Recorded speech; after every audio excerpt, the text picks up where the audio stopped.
The New England Colonies. There they are. Massachusetts, Rhode Island, New Hampshire, and of course, Connecticut. Today we're going to be talking about who settled these colonies, why they settled them, and what life was like in New England. Let's start with two major groups who settled this area in our Compare and Contrast segment. Today we're comparing Pilgrims and Puritans. I know what you're saying, they look pretty similar, and well, this costume shop made them look pretty similar, but still, there's some pretty major differences between the two. So, both these groups came to America for religious freedom. They both disagreed with how the Church of England was run. The Pilgrims arrived first on the Mayflower and settled at Plymouth Rock, while the Puritans would arrive 10 years later, but came in larger numbers. Both groups settled what is now called Massachusetts. While Pilgrims valued hard work and were considered working-class people, Puritans, on the other hand, valued education and were considered a level higher on the social ladder.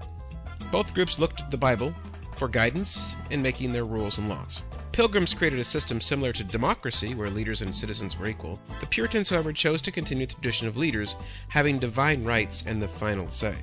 Both groups lose some of their settlers to other colonies because of the rigid rules and values that they held dear. Pilgrims would be known as the colonists who befriended the natives and started Thanksgiving, while the Puritans will be remembered for the Salem witch trials, which condemned town members to death after being found guilty in a court of law of being a witch. Well, there you have it, the two major groups that founded the colony of Massachusetts. So, how did the other colonies come about? Well, remember me saying that both Puritans and Pilgrims had rigid rules that they had to live by? Well, two New England colonies were formed from colonists who no longer wanted to live under the control of the Pilgrims and Puritans. First of all, Connecticut was founded by Thomas Hooker after he disagreed with the Puritan leadership in Massachusetts and convinced many of the Puritans to follow him. He believed that the leaders were not divine and set up what he considered one of the first representative governments.